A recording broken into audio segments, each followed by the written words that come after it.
Assalamualaikum warahmatullahi wabarakatuh. Ya, kita kembali lagi di Golden Hour di hari Sabtu ya.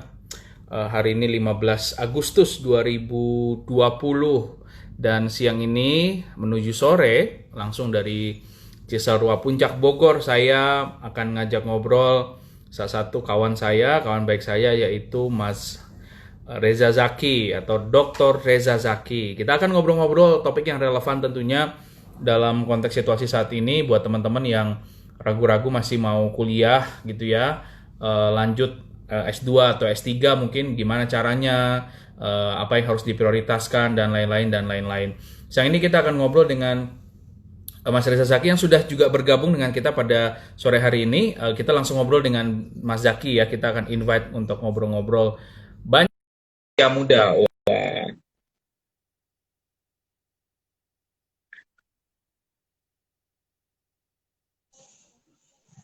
Waduh, assalamualaikum. Assalamualaikum warahmatullahi wabarakatuh, Mas Dr. Taufan. Masya Mas, Allah. Assalamualaikum Mas Dokter Zaki. Apa kabar Mas Zaki? Sehat? Alhamdulillah sehat walaupun lagi ini di rumah sakit temenin ibu.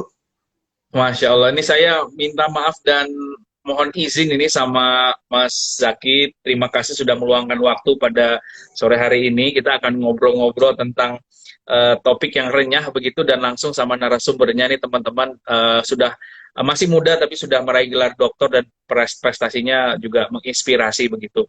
Dan yang pertama pasti Mas tak kenal maka tak sayang begitu ya. Saya akan memperkenalkan Mas Zaki secara detail. Dan ini panjang sekali karena beliau prestasinya banyak nih teman-teman, luar biasa ya kalau digabungin jadi CV kayak buku Mas. Tapi saya akan baca yang penting-penting begitu.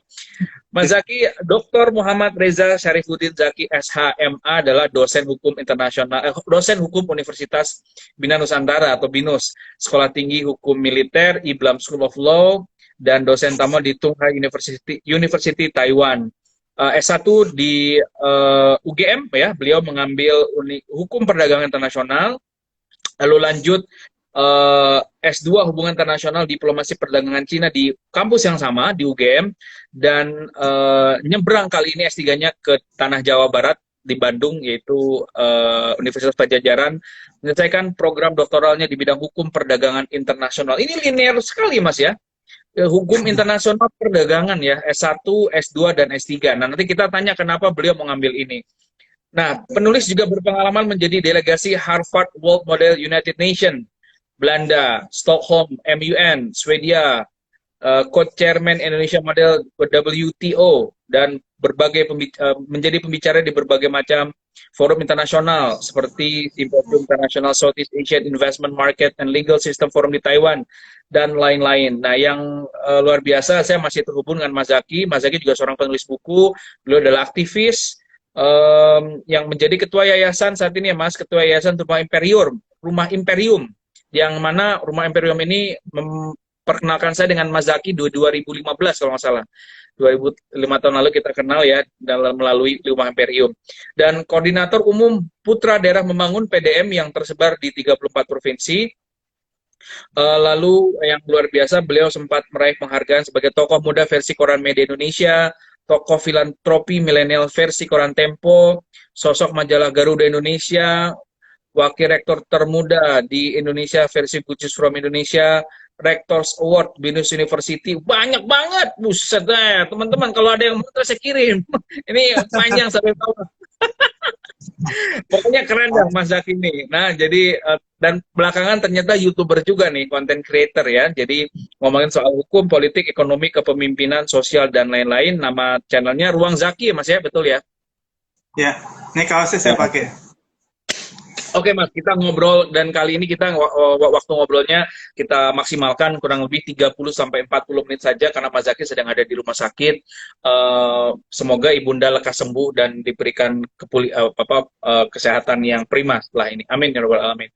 Mas Zaki, kenapa topiknya mau ngangkat ini Mas? Kenapa kita bahas tips meraih gelar doktor di usia muda? Kenapa Mas Zaki? Urgensinya apa sih Mas? Ya, karena kita mengalami defisit ya, Mas Dr. Taufan.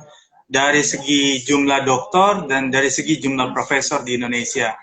Dan ini sangat berbanding terbalik dengan kondisi di Uni Eropa atau di Amerika Serikat yang orang di usia 20 tahun awal itu sudah meraih gelar doktor. Jadi 22, 23, 24 itu meraih gelar doktor. Profesor itu sudah banyak dan usianya masih sangat muda. Itu di luar Indonesia. Nah, kesannya tuh di Indonesia ini kita dipersulit gitu ya. Atau kesannya itu orang kalau berpikir dokter tuh di atas 30, di atas 40, lalu profesor apalagi. Bahkan baru-baru ini ya, mungkin berapa tahun terakhir Mas Dr. Taufan aku menemukan ada orang yang kemudian pengukuhan guru besar, profesor, tahun berikutnya meninggal. Ya, itu kan itu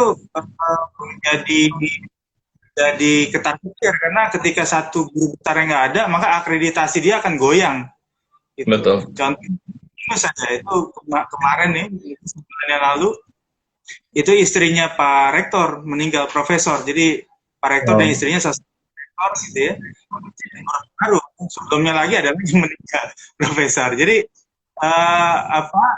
kita menyaksikan belum berkarya banyak, usia udah ini, belum tekanan tugas yang luar biasa, orang berpikirnya dosen itu cuma ngajar selesai gitu. Padahal kalau kita lihat tuh ada catur dharma yang kemudian itu jadi aktivitas yang luar biasa menurut saya. Nah disitulah makanya kemudian saya berpikir negara harus punya regulasi yang menstimulus punya keinginan orientasi ya secepat mungkin gitu, karena sekarang syarat untuk jadi dosen juga udah beberapa kampus sudah menerapkan itu. Dikti sudah menetapkan itu. Sudah mungkin 2-3 tahun terakhir seperti itu. Jadi bisa kebayang kalau cara berpikir kita dokter itu usianya udah 30, 40, maka kita nggak akan menemukan lagi dosen muda. Gitu kan? Dokter. Betul. Binus pendiri ya, salah satu pendiri. Kode dosennya itu masih 00 sekian gitu ya. Hentikan karena nggak dokter gitu. Jadi begitu ketatnya gitu ya yang kemudian dilakukan. Nah biasanya orang-orang yang punya orientasi untuk mengambil dokter di usia muda itu kalau nggak akademisi ya dia memang punya keinginan untuk eksplor pengetahuan lebih banyak gitu ya. Ada juga orang yang ngambil dokter mas ditanya nggak mungkin.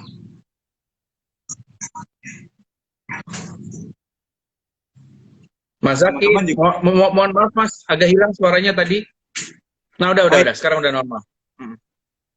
Jadi ada juga orang yang ketika mengambil dokter, sidang terbuka, ditanya oleh pengujinya, kamu udah ngajar belum? Oh belum. Oh makanya kamu harus ngajar dulu di mana? Karena luaran dari dokter itu kan adalah mengajar.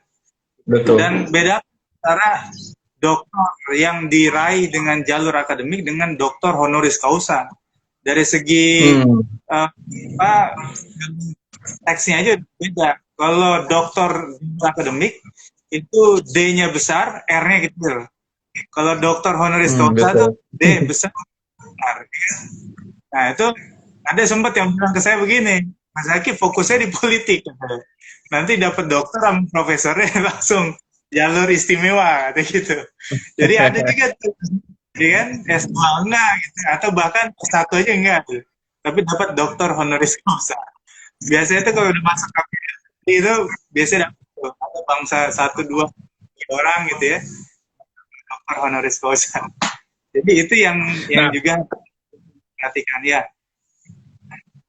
Nah, Mas Zaki, ini menarik ya kalau kita bicara fenomena bagaimana yang namanya standar pendidikan formal generasi usia produktif ini bergeser begitu kan. Seperti yang kita tahu, kalau dulu tuh S1 aja udah istimewa sekali ya, ketika orang tua kita mungkin masih aktif-aktifnya, lalu bergeser S2 ya, sekarang juga menjadi satu kebutuhan, bahkan tidak hanya di dunia pendidikan, tapi di dunia korporasi atau profesional. Nah, bagaimana Mas Zaki melihat kebutuhan dokter ini di industri, Mas? Tidak hanya di dunia pendidikan, begitu?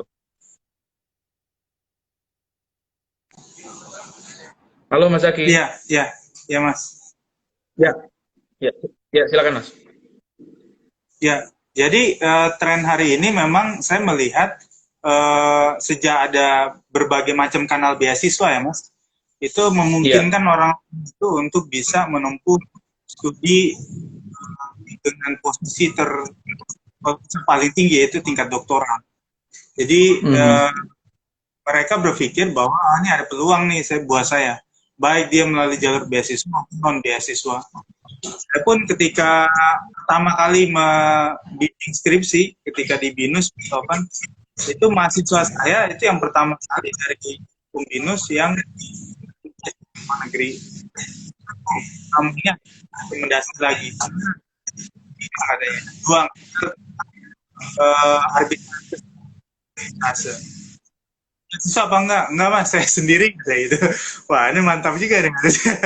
Jadi mereka punya gairah gitu untuk itu karena macam-macam tuntutan karena pasti ada tuntutan kerjaan. Sekarang kalau misalnya Anda punya gelar, poin jabatan. Mas Zaki, mohon maaf Mas, suaranya hilang-hilangan Mas. Kalau Oh ya, kalau boleh di dekat punten. iya, Nah, ya nggak coba. apa-apa. Karena kedengeran mas. Nah, sudah lebih jelas. Makasih. Silakan Mas lanjut. Saya ulang ya. Jadi intinya saya tidak mempermasalahkan motivasi setiap teman-teman yang mencoba untuk meraih tingkat pendidikan moral ya. Karena motivasinya adalah mereka ingin prestis, ada yang motivasinya emang tuntutan pekerjaan ketika ada posisi tertentu tertentu dan seterusnya. Tapi yang pasti tertarik dengan Mas Taufan yang lalu ya, dosen praktisi gitu. Jadi, Betul. Betul. jadi Betul. ini kita harus mencoba untuk mengawinkan tadi itu. Ada Mas yang kuliah sampai doktor, usia masih sangat muda sekali. Tapi hidupnya hanya sibuk di laboratorium gitu. Hmm. Papernya banyak, tapi kan dia tidak terjun gitu. Mas Taufan ini kan di mana-mana gitu. Dia tidak terjun, dia tidak realita. Nah, itu Ya. menumpuk di laboratorium, tetapi tidak kontekstual dengan dengan kebutuhan publik dan masyarakat.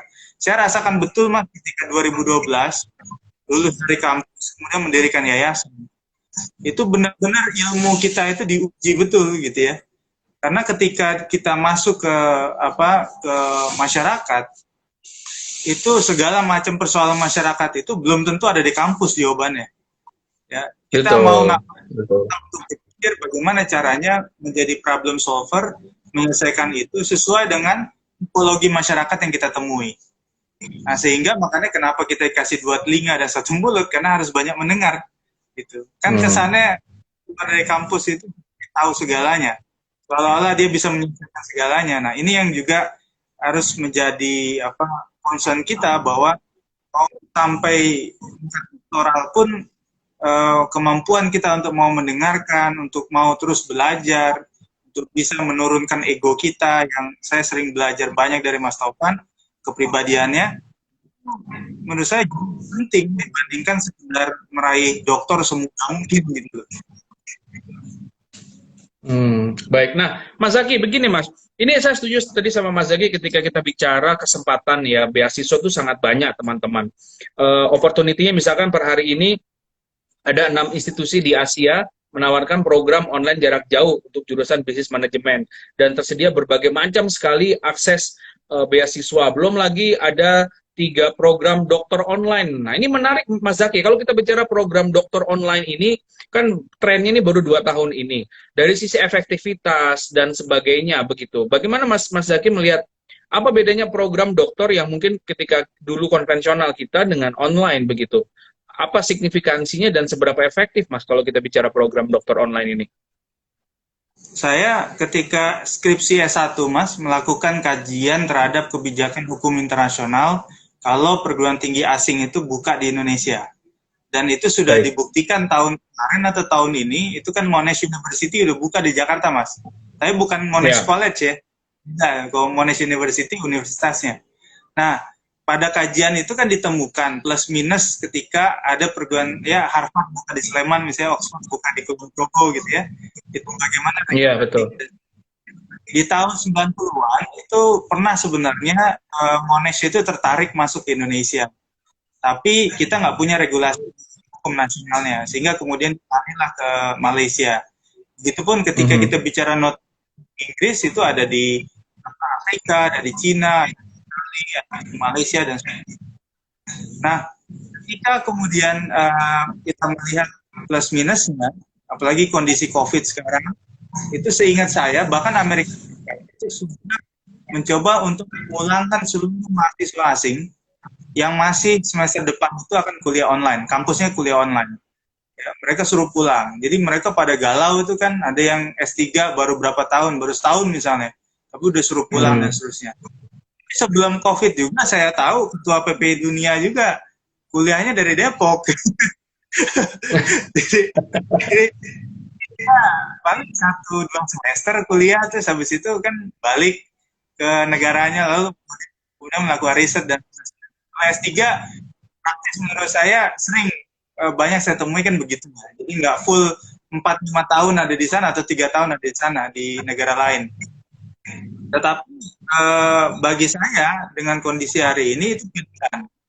Apakah kemudian dia ingin mencari bukan sekedar pendidikan dan gelarnya, tetapi juga pengalaman misalnya. Lalu ketika kita bicara soal gap dari bahasa gitu ya, dia ingin mengasah lebih dalam kemampuan bahasa asingnya. Jadi ketika dia online mungkin dia ada kehilangan aspek yang lain, misalnya soal memahami budaya, memahami pengalaman hidup di negara lain. Ya, namanya orang merantau biasanya akan berbeda dengan orang yang tidak merantau, biasanya begitu. Iya. Itu ada minus di sisi, tapi di sisi lain ketika dia mau, misalnya dia orang yang udah bekerja Mas Sofan, bahkan dia udah punya kedudukan tertentu di negaranya tertentu. Nah, kayaknya nggak mungkin ya saya 3-4 tahun di luar gitu ya. Sementara nyaman strategis di Indonesia, maka itu penting. Bahkan dulu ketika undang-undang Dikti itu diterapkan, ketika misalnya di Jakarta, Unpad ada di Jakarta, pejabat-pejabat ngambil Unpad yang di Jakarta. Tetapi itu satu hal yang empiri kita temukan. Jangankan ke luar negeri, di dalam negeri aja kampus negeri misalnya itu udah berebut untuk mengambil wilayah lain gitu ya. Ada Unpad kalau nggak salah atau ITB itu buka di daerah Jawa Barat yang lain selain Bandung dan Sumedang misalnya. Itu menunjukkan bahwa mereka bicara soal pasar, market. Artinya ada orang, nggak mungkin dia asal buka kan, itu kan ada modal yang harus dikeluarkan. Pak Zaki, nah saya mau bahas ke sesuatu yang memang fundamental ya, basic begitu. Yang pertama Mas, bedanya S2 sama S3 itu apa gitu? Misalkan orang awam kan nanya gitu. Bedanya S2 sama S3 apa? Nah, yang kedua adalah gimana cara bagi waktu untuk teman-teman yang saat ini sudah punya banyak peran, misalkan sebagai dosen, entah baik itu punya tanggung jawab juga di struktural kampusnya, atau mungkin sebagai profesional, cara bagi waktunya apa sih Mas? Dalam artian kendala-kendala apa yang dihadapi selama Mas Zaki dulu ambil kuliah juga ya, punya keluarga lagi dan sebagainya. Nah silakan Mas, dua pertanyaan. Silakan. Ya, jadi kita sering suka bilang beda S1, S2, S3 itu tebalnya doang kan? Tebalnya penulisan gitu. Iya benar. 100, S3 300. Tapi yang paling penting kita perlu ketahui adalah kalau di S1 itu kan dia kalau kita pakai teori itu apply teori. Jadi teori yang aplikatif ya. Kalau S2 itu biasanya dia bisa menggunakan ya. Tapi kalau udah itu 3 paling nggak yang kita harus pahami. Ada grand teori, ada middle range teori, dan apply teori. Dan di S3 itu minimal dia bisa menguji satu teori. Gitu ya. Kalau S2 itu kan menguji satu fenomena gitu. Nah, kalau S3 itu kalau dia bisa tidak sekedar menguji teori, tetapi dia bisa membuat satu teori baru, itu jadi lebih menarik gitu ya. Selain preposisi, konsep, lalu teori gitu. Nah, ini yang menurut saya menjadi penting. Saya pun tahun depan itu akan mulai konsen terhadap selain buku-buku ajar saya gitu ya tentang hukum perdagangan internasional yang udah akan diterbitkan harusnya tahun ini oleh Gramedia. Tapi yang kedua adalah saya ingin mempersiapkan buku teori hukum yang saya keluarkan sendiri. Jadi kalau saya di Unpad itu biasanya profesor itu mesti mulai karena kayak dulu ada teori hukum pembangunan Mukhtar Kusumatmaja, ada teori hukum konvergensi, teori hukum integratif misalnya, dan seterusnya. Sehingga saya juga untuk membuat satu mazhab hukum sendiri yang kemudian lahir dari pergulatan saya. Nah, lalu yang berikutnya adalah tadi apa Mas Alvan? Selain soal itu S2, S3? Tantangan-tantangan yang dihadapi, Mas. Ini kan apa ya, begini. Kalau ngomongin cerita seremnya begitu ya, orang ambil S3 tuh momok kan. Wah, stres, lalu belum lagi ada drama sama profesornya, belum lagi nggak bisa ambil S3 tepat waktu, sehingga minjem duit dari bank. Lalu, wah banyak deh gitu. Kayaknya lebih sering dengar cerita dramanya dibanding hasil penelitiannya gitu, Mas. Mungkin gimana menurut Mas Zaki ini? Gimana cara melewati tantangan-tantangan itu dan apa aja tantangannya, Mas? Saya sepakat. Ujian di S3 itu kan nggak kayak ujian skripsi tesis ya, yang cuma 1 atau 2 tahap. Ada proposal, kemudian ujian akhir. S3 itu macam-macam, ada yang 5 tahap, ada yang 7 tahap. Lalu biasanya kalau di Indonesia itu ada sidang tertutup, ada sidang terbuka. Nah, terbuka itu gelar doktornya di sana. Nah, biasanya kalau di kita itu jedanya 1 bulan, Mas. Tertutup, terbuka. Ada juga yang saya temukan sampai 1 semester, Mas. Jedanya. Wow. Kenapa? Nyari dulu katanya. Nyari duit dulu buat bayar katanya gitu kan. Jadi ya kendala non akademiknya juga banyak. Ada yang mau pembimbing ya, ada yang harus ya karaoke dulu misalnya. Harus apa dulu gitu ya. Macam-macam. Ini saya kasih tahu biar teman-teman nggak kebayangin kuliah tuh kayaknya kayak gitu-gitu doang. Tapi ada faktor-faktor ini. Nah, lalu saya cerita nih gimana saya waktu itu kan S3, dosen, beberapa kampus, lalu kemudian ya ada keluarga, lalu jadi ketua partai politik, ada persiapan nyalon PRRI gitu ya, ngurus komunitas. Semuanya, iya betul. Jadi gimana cara ngelola itu gitu kan? Nah menurut saya, waktu itu saya juga nggak ini amat Mas, di ujian 1-2 itu saya paling bontot. Itu paling terakhir. Yang kedua. Nah, mulai di ujian ketiga sampai ke terakhir sidang terbuka itu saya kebut Mas. Saya kebut sampai saya sehari itu bisa dapat 14 tanda tangan. Ya, karena waktu itu saya kan Jakarta Bandung masih belum macet Mas. Jadi saya jam 4 pagi jadi jam 6 atau jam 7 itu udah nyampe di kampus, saya tidur lagi di mobil. Jam 7:30 saya mandi Mas di kampus. Lalu jam 8 sampai sore. Terus pulang lagi kan ke Jakarta. Sampai sempat waktu itu Persib Bandung juara Liga Indonesia, terus saya pakai plat B kan waktu itu. Dan saya mau tol Pasteur. Ya udahlah, daripada saya nggak pulang kan, mereka lagi pawai kan, lagi ngerayain juara. Ya udah habis saya kan dipepet kanan kiri kan plat B. Nah, jadi banyak cerita yang kemudian saya alami pada saat itu. Faktor dapat pembimbing itu juga penting. Ya, pembimbing yang kemudian bisa shortcut lah ya, membantu kita untuk lebih mudah berkomunikasi gitu ya. Kadang wah pembimbing gue sering ya kan, gue balasnya semuanya gitu kan, atau pembimbing benar banget gitu ya. Jadi pokoknya tiap semua yang ada balik lagi dan sebagainya. Nah, itu juga menentukan teman-teman sekalian untuk kita kemudian bisa cepat atau tidaknya gitu. Selain juga kejadian di UGM dulu, itu dia nggak nyampe setahun Mas, masalah ngambil doktornya di bidang kedokteran. Saking cepetnya mungkin dia, aduh nih gue ngapain lagi udah dokter. Dia nyalon rektor UGM Mas, dosen UI. Waktu itu lawannya Prof. Pratikno. Prof. Pratikno baik, ya. Jadi ada banyak lucu-lucu teman-teman ya. Jadi itu kedokteran ya kan nggak nyampe setahun. Jadi ternyata ngambil dokter tuh ada juga yang cuma berapa bulan. Ada yang setahun, ada yang 2,5 tahun, ada yang Nah, 1 tahun, Mas, ini gitu. saya mau nanya nih, Mas. Apa namanya, satu fenomena tertentu lah terkait dengan periode orang mengambil gelar doktoral. Somehow teman-teman yang mengambil eksak begitu ya, baik biologi, fisika, kimia begitu, itu rentang waktu mengambil program doktoralnya tuh cenderung lebih singkat begitu. Bahkan 2,5 tahun, 3 tahun itu kelar program doktoralnya. Tapi kenapa untuk kita misalkan social science lah gitu, rentan waktunya agak panjang begitu, Mas.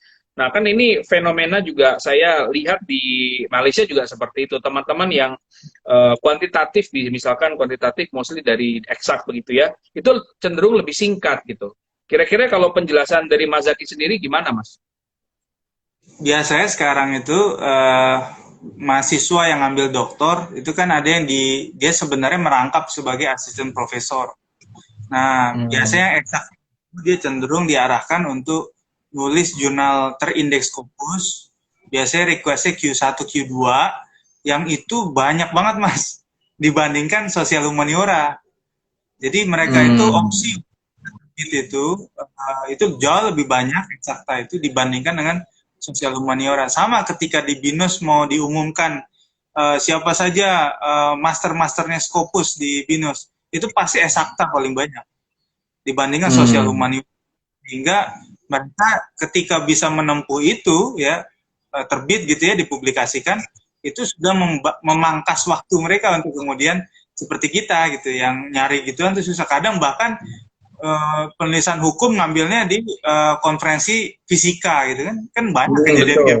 Betul. Jadi ini juga yang kemudian membuat sosial humaniora dibanding apa soal di samping soal kompleksitas penelitian kita, karena orang nggak nganggap katanya kualitatif itu lebih gampang daripada kuantitatif, belum tentu. Kuantitatif itu Hmm. lebih clear gitu loh. Kita mau bikin apa pakai pendekatan regresi kah atau apa. Nah, sementara kualitatif itu jauh lebih kompleks. Kadang objek penelitian kita ini bisa berubahnya by second gitu loh. Jadi Betul. penelitian itu memang gak mudah gitu. Apalagi Mas Taufan waktu itu meneliti berapa ratus orang tuh anak Wah, muda nggak itu. nyampe. Nggak Bisa, nyampe. iya. Cuma 50-an lah. Iya, itu kan luar biasa itu. Berubah-berubah kan. Iya, betul. Dan ini yang saya temukan ya, perbedaan antara tanaman eksakta dengan kita itu kenapa lebih jauh lebih singkat gitu. Oke, baik. Mas Zaki, tips. Nah, untuk mengajukan judul disertasi S3 yang potensi di approve profesornya itu besar. Saya pribadi nih kuliah 7 kali ganti judul. Wih, luar biasa. Pencapaian tuh rekor, dapat rekor muri. Tapi gini Mas, saya menikmati betul prosesnya karena akhirnya saya bisa mengikuti bagaimana profesor-profesor kita berpikir dalam melihat segala sesuatunya itu lebih holistik ya, lebih perspektif lebih luas begitu. Nah, persoalan judul ini kadang-kadang menjadi dilema Mas, menjadi satu concern tersendiri ya. Nah, kalau dari Mas Zaki sendiri gimana sih Mas untuk mengajukan judul penelitian doktoral yang memang orientasi skopusnya baik dan citation yang lainnya juga besar. Kira-kira ada tips nggak atau mungkin saran dari Mas Zaki? Iya, kalau saya ini kan macam-macam motivasinya sebenarnya. Kayak saya jujur Betul. aja beberapa temukan yang cenderung cepat itu adalah penelitian yang berkelanjutan. Dari S1 sampai S3-nya itu dia nyambung tuh. Oh, oke. Tapi kenapa pemerintah itu nyuruh linearitas itu tadi satu. Dia akan dimudahkan juga dalam hal studi tadi itu. Jadi nggak kemana-mana. Kalau menemukan satu topik yang benar-benar baru, ya kadang kan kita tuh wah ini ada sesuatu yang baru, ayo kita teliti gitu ya. Itu mendingan saran saya kalau mau cepat studinya itu jangan di yang studi formalnya, mendingan di luar bikin Hmm. kelompok riset atau grup riset. Nah kan itu karena dia kan Hmm. paling dibatasin waktunya sama dikti atau sama kampus karena ada hibah. Tapi paling nggak jauh lebih merdeka dibandingkan dengan tuntutan kita menyelesaikan studi kan yang waktunya ini juga Hmm. tergantung. Kalau beasiswa itu juga dibatasi. Lalu kalau kita biaya sendiri ya juga mikir kan biaya dari mana dan lain sebagainya. Nah, itu saran saya. Jadi kalau kemudian soal topik mana yang kemudian bisa diterima oleh profesor. Nah, di tingkat S3 itu memang nggak mudah, karena kita punya pembimbing itu Betul. nggak kayak dua. Dia bisa 3 orang, bahkan 6 orang, bahkan 7 orang, nanti sama terakhir itu ya ketika mau sidang terbuka.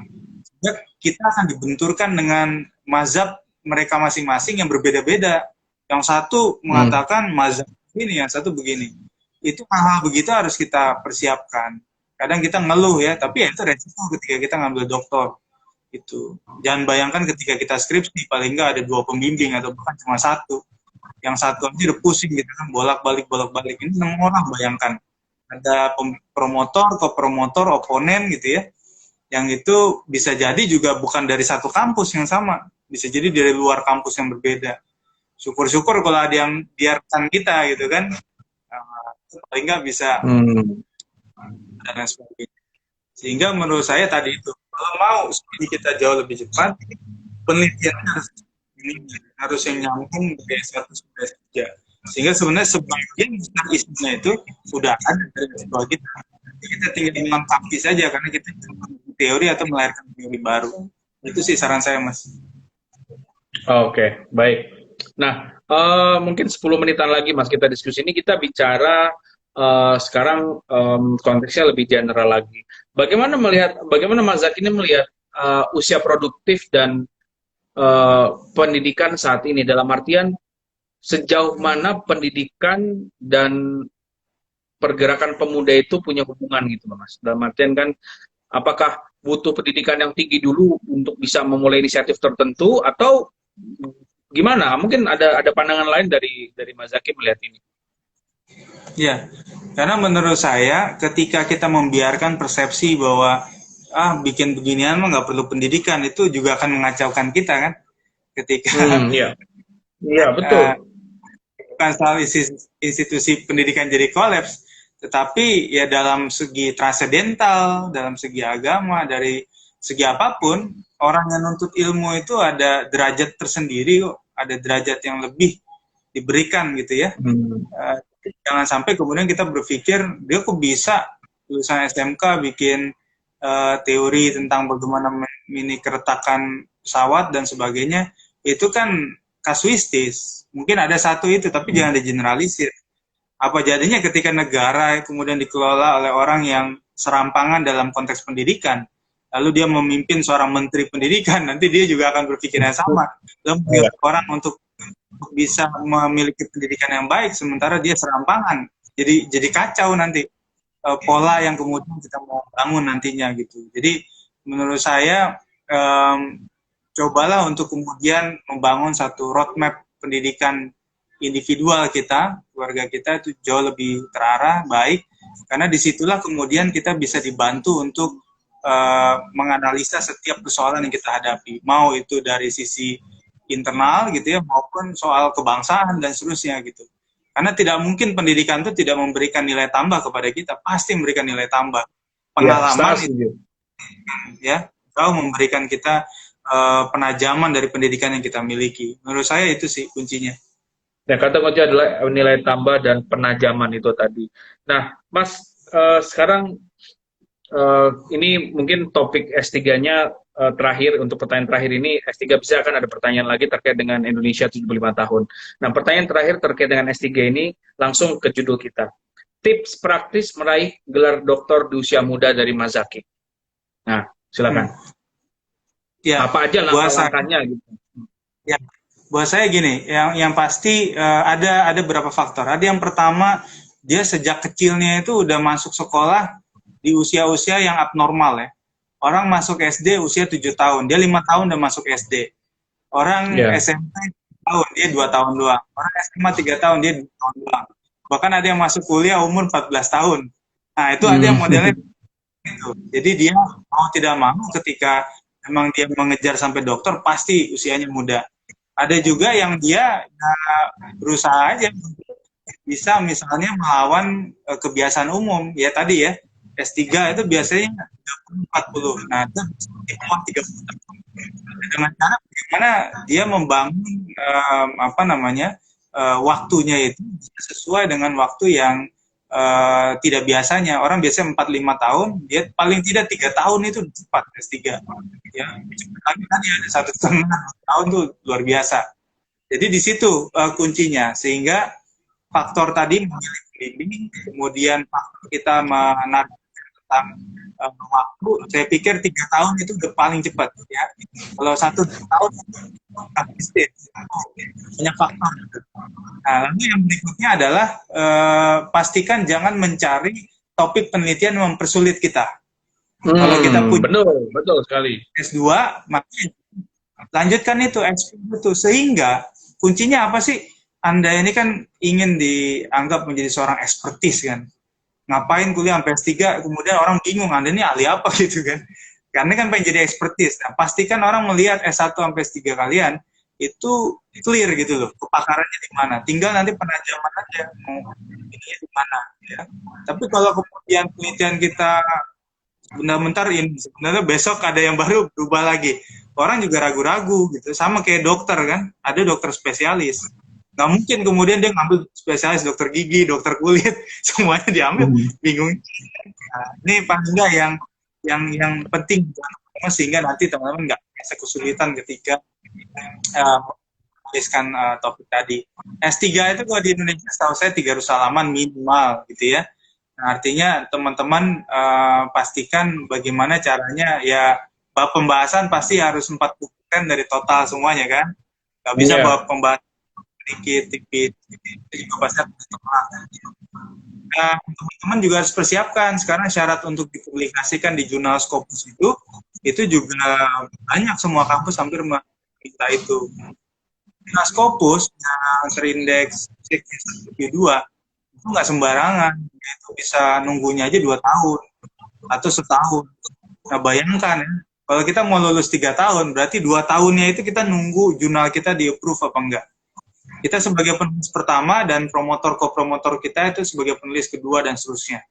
Nah, sehingga dari sejak semester 1, semester 2, itu udah harus kita jelas ya judulnya apa, misalkan jangan sampai diganti, dan masukkan jurnal Scopus. Karena walaupun IPK kita itu nggak 3,9, itu ketika terbit, itu nanti kita cum laude. Gitu. Jadi, itu hal-hal yang mungkin teman-teman harus perhatikan. Jadi jangan sampai kita tidak memanfaatkan momentum itu. Nah Mas, ini satu terakhir, sorry saya tadi mau nanya ini tapi agak kelewat. Program doktoral dan beasiswa, dalam artian gini, ambil S3 itu bayar sendiri atau beasiswa sih? Kalaupun beasiswa, gimana cara mendapatkan beasiswa yang memang baik dan benar gitu Mas? Ya, sebenarnya beasiswa atau kemampuan sendiri itu nggak jadi masalah. Yang penting kita ya kalau kemampuan sendiri ya emang mampu sampai ini, jangan sampai nanti tengah jalan berhenti karena masalah biaya. Karena sebenarnya Mas Tovan, biaya masuk TK PAUD di Jakarta Selatan lebih mahal daripada masuk S3 sebenarnya Mas. Begitu. Jadi iya makanya kenapa Zak, lu kenapa ngambil dokter cepet-cepet ya, biar nanti kalau udah dokter kagak berebutan duit sama anak saya gitu kan, biar dia fokus nanti buat sekolah. Betul. Gitu. Betul. Jadi saya buat yang udah berkeluarga, bahwa biaya S3 bisa lebih mahal, lebih murah daripada masuk PK di Jakarta. Nah, beasiswa itu ada banyak teman-teman, bahkan ada living allowance gitu ya, family allowance yang kemudian diberikan kepada penerima beasiswa S3 karena mereka sudah berpikir rata-rata sudah berkeluarga sehingga ditambah tuh beasiswanya. Jadi jangan khawatir untuk kemudian membawa keluarga durasi yang panjang, biasanya mereka ada tambahan biaya di sana. Nah, kalau misalnya riset itu tadi mendingan dipakai buat dapat Scopus tadi itu, sehingga itu memudahkan kita untuk ya lulus dengan nilai yang memuaskan tadi, dan mungkin waktunya bisa lebih cepat. Karena kalau profesor udah terbit namanya di Scopus, dia udah happy banget tuh. Jadi udah nggak bisa dipercaya. Ya kalau udah terbit Scopus Q1 mau gimana lagi? Dia mau pencapaian tertinggi tuh. Iya, udah selesai udah. Kita tinggal itu aja pakai toga gitu, foto-foto. Oke. Nah, kalau beasiswa teknisnya teman-teman bisa googling lah, sudah banyak sekali yang pasti is about momentum sama speed gitu ya. Kadang-kadang kuotanya itu juga nggak banyak, sehingga soal cepet-cepetan menangkap yang namanya kesempatan. Mas Zaki, satu pertanyaan, mungkin dua pertanyaan singkat yang saya gabung jadi satu terakhir ini. Indonesia sebentar lagi masuk ke usia 75 tahun. Nah, saya mohon pandangan Mas Zaki, imajinasi Mas Zaki tentang Indonesia di masa depan. Nah, masa depan itu bisa 15, 20, bahkan ketika nanti sampai di 100 tahun kita Indonesia emas. Apa imajinasi seorang Dr. Reza Zaki untuk Indonesia? Itu yang pertama. Yang kedua, langsung pesan terbaik ya, golden message yang Mas Zaki bisa berikan untuk adik-adik kita ya, generasi centennials ya, dan juga teman-teman muda lah gitu yang lagi berjuang saat ini. Silakan Mas. Golden Iya, message. saya pikir saya mengutip bagaimana statement Pak Presiden ketika pidato kemarin ya, bahwa eh, ada banyak generasi bahkan di Perang Dunia itu yang hidupnya dari usia muda sampai 70 tahun itu mengalami situasi krisis terus. Perang dunia, krisis ekonomi dan seterusnya. Nah, kita yang milenial ini kan krisis 98 lalu kemudian krisis Covid sekarang. Tapi bukan berarti kemudian kita menganggap bahwa ini udah game over, udah selesai semua. Ya kalau game over dari Perang Dunia Pertama itu ya udah game over, dunia udah nggak ada lagi. Jadi kenapa kemudian ada Perang Dunia 1, 2, kemudian bangkit lagi ngomong revolusi industri 4.0, Jepang ngomong society 5.0, berarti kan ada titik di mana kemudian negara-negara dunia itu bisa bangkit lagi. Nah artinya ini peluang. Kalau Indonesia bisa mempertahankan diri, survive ekonominya, saya yakin 2024 ini kita bisa jadi mempercepat tuh Mas, yang 2030 katanya kita ekonominya bagus, itu bisa itu dimajukan. Kuncinya sekarang ini memang trust, kepercayaan. Jadi antara konsumen, antara produsen, itu semua harus punya trust. Ketika salah satu yang nggak usah kita. Pengusaha kan lagi ngeluh sekarang. Kemudian orang di PHK, saya nggak punya kerjaan, saya mau bangun negara gimana? Saya nggak punya profesi, saya nggak punya. Nah itu muncul karena tidak ada trust tadi itu. Memang situasi ini serba salah. Tapi ketika trust itu mulai dibangun lagi, kita mulai bersyukur tentang kondisi hari ini. Ya kalaupun misalnya sekarang bisa kerja dengan gaji yang sederhana, paling nggak kita bisa kerja. Ada 2 juta lebih orang di PHK hari ini. Nah itu yang kemudian harus kita bangun. Gak bisa kita berpikir muluk-muluk banget sekarang.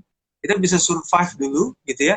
Setelah kemudian kondisi ini mulai membaik, mulai kita adakan satu kuantum loncat besar untuk lewati itu Amerika yang sekarang lagi kacau-kacaunya, yang kita anggap negara adik kuasa kan, dan lain sebagainya. Nah, ini menurut saya perlu stabilitas. Makanya kenapa kemarin ada perdebatan kok Pak Jokowi ngasih penghargaan ke lawan politiknya. Menurut saya itu message, pesan buat kita bahwa ayo situasi sekarang kita nggak usah berdebat satu sama lain, kubu-kubuan. Yuk kita bersatu lagi, kita selesaikannya bareng-bareng. Karena lewat persatuan tadi itu ya, lewat vaksin merah putih kita ya, lewat apapun itu nanti, kita bisa lewati masa-masa kita sekarang ini. Itu sih menurut saya pesan buat kita semua. Itu pesan dari seorang Mas. Enggak, tadi Mas, Indonesia seperti apa yang Mas Zaki bayangkan? Indonesia yang seperti apa? Itu tadi mungkin, nah, terakhir Mas, silakan. Ya, Indonesia yang kemudian saya bayangkan adalah Indonesia yang mungkin ke depan itu akan dipenuhi dengan perkembangan teknologi yang banyak, tetapi dia tetap bisa memegang tentang humanity, tentang kemanusiaan. Tetap manusia di core semuanya, tetap manusia menjadi sentrum semuanya yang mengendalikan ini, karena akan berbahaya ketika kemudian manusia menciptakan robot dan kemudian manusia tergantikan oleh itu semua. Makanya prinsip dari Society 5.0 adalah tetap menempatkan manusia itu sebagai pengendali dari semua itu.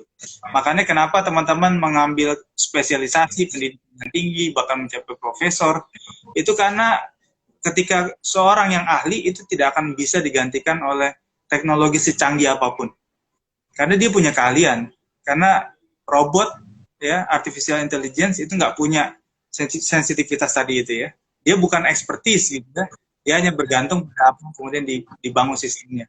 Nah, itu makanya saya kalau bicara soal pendidikan, jadilah ahli. Karena dengan ahli maka tidak perlu khawatir ya. Mau bersaing dengan manusia, dengan robot di masa depan, karena Anda ahli, maka orang akan mencari Anda. Itu yang penting. Itu nyambung dengan personal brandingnya Mas Taufan. Oke. Menarik ya, jadi more into spesialis ke depannya begitu. Nah ini bersamaan dengan ini Mas Zaki videonya mutar-mutar dan memang pesan yang padat, singkat dan juga aplikatif teman-teman.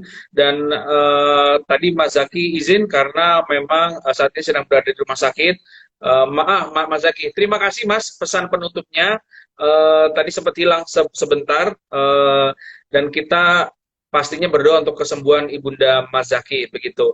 Tetap berkarya Mas, tetap sehat dan tetap kita bersahabat sampai nanti ke depan kita selalu bertemu di simpul-simpul inisiatif kebaikan. Ya, saya yang menghubungkan saya dengan Mas Zaki ini, insya Allah semangat spirit untuk sama-sama memberi manfaat dan tentu hubungannya tidak transaksional ya Mas, kita karena dasar pertemanan dan persaudaraan. Nah, Mas Zaki, terima kasih banyak ya Mas, waktunya ya Mas ya, sudah sharing di Golden Hour Mas. Sama-sama Mas Dr. Taufan, terima kasih atas kesempatannya. Sukses terus buat ya. Mas Taufan, rumah Nias. Siap. Amin, insya Allah. Terima kasih banyak. Sukses untuk Mas Dr. Muhammad Reza Zaki. Ditunggu gelar profesornya. Assalamualaikum warahmatullahi wabarakatuh Mas. Sehat-sehat. Merdeka. Salam.